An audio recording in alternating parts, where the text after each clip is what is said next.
Good morning, everybody. Good morning. I'm Leola Tillman. I am a lifestyle consultant for GNLD International. It is a nutritional supplementation company.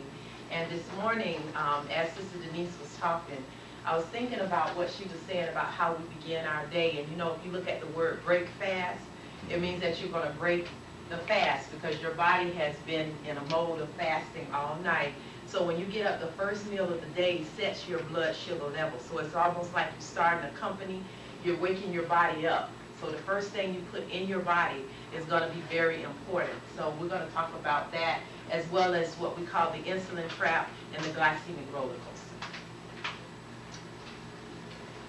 Okay, nutrition and lifestyle choices affect 7 to 10 leading causes of death. We already heard Dr. Rivers talk about heart disease and some cancer, stroke.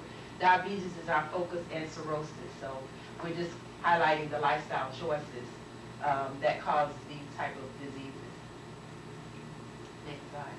Okay, and we're going to direct your attention to our food pyramid. You can go to mypyramid.gov so that you can look at the nutritional food pyramid that we're supposed to have. Every day when you eat, you're supposed to have a balance of carbohydrates, proteins, lipids, and sterols, vitamins, minerals, and enzymes. And a lot of people don't know what foods contain those particular elements, but the food pyramid will help you to understand what you should have in your diet on a daily basis. So if you want to write down mypyramid.gov, it's going to give you a good directory for your food pyramid. Next slide.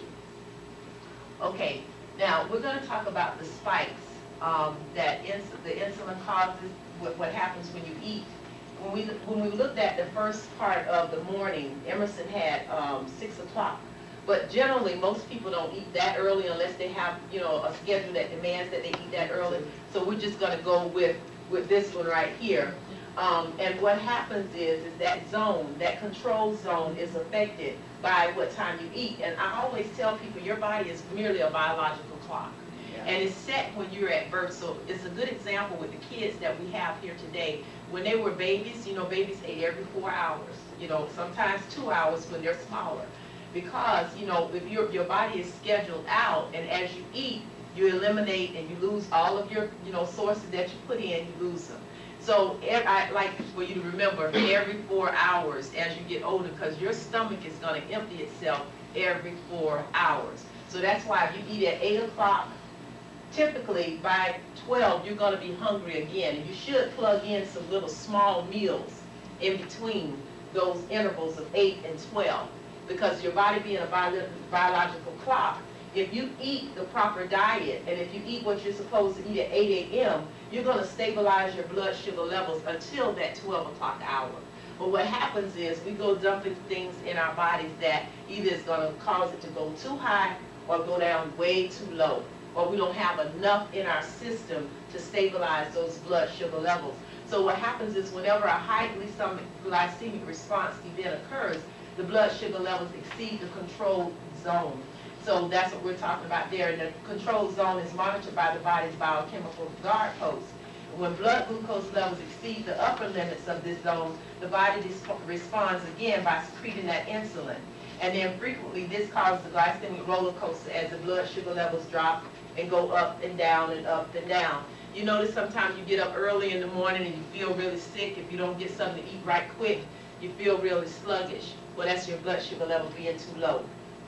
If you eat the right thing, it'll bring it right to the control zone where it needs to be. You eat the wrong thing and too much sugar is in the body, it's too high. So therefore you have that up and down and up and down and up and down.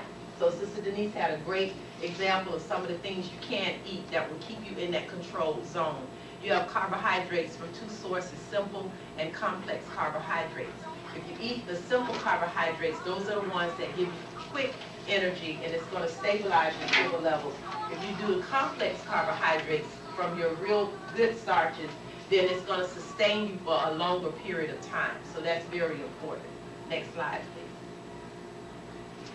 And here we have the insulin trap. As the insulin secretions cause glucose to be cleared from the body, as Emerson talked about earlier, the body must have a place to store it. It can't just leave glucose lying around somewhere. It must do something with it. It's left with no choice but to convert it to fat and store it.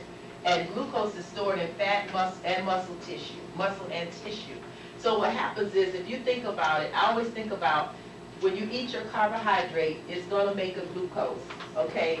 If it's the right kind of glucose, it's going to produce energy, okay? If it's not, then your body has to produce insulin from the pancreas to shoot it out of the body and get it out really fast. One thing that I love about the body, the way God created it, it has so much respect for the other organs. It is not going to burn fat and store it at the same time. It's going to do one or the other. So whenever you think about what you eat, you have to think about the mechanism and then respect your body. Are you helping that body to do what it's naturally supposed to do, you know, or are you controlling that body and causing it to have to go into a storage mode?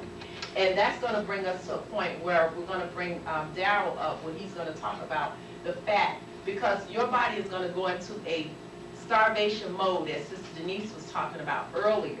And it's going to try to use everything that it already has stored because it doesn't know when you're going to feed it. Or if you do feed it, if it's going to be the right thing. So if the body is always struggling, trying to do what it was created to do, which is sustain life, and sustain life as the way that it was intended. So eating very properly is very, very important. We have to be meticulous about it. And I just have to park right here to talk about the fact that temple maintenance is you knowing what to do with your body, when to do it, so that you can continue to promote and sustain life the way that it was intended. So I think I have one more slide. Okay, causes of poor health is no single factor. Many ideas, more fast food, foods plentiful everywhere, more fat intake, larger portions and less activity, less fruits and vegetables in the diet. One more slide, okay. We have so many things that we need to do. If you have diabetes, you need to eat regular meals. Again, that's talking about your breakfast, lunch, and dinner, but you need to plug in small meals in the middle of your day. And I always think about when they offered up in the temple, they had the morning sacrifice, the noonday sacrifice, and they had the evening sacrifice.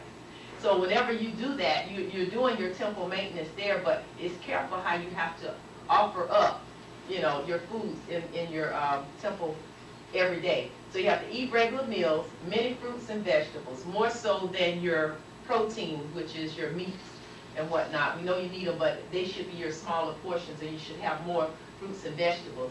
And then you need to exercise. You need to make sure that you move around, that you're not stagnant in your movement. Aerobic activity lowers the glucose levels. We heard Dr. Rivers talk about that. I think it was him that talked about that a little earlier, and Emerson talked about it as well.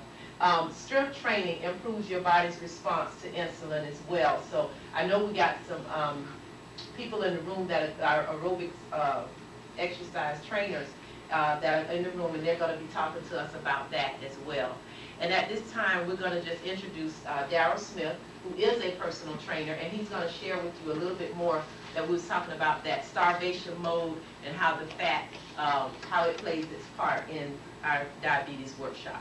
Yeah.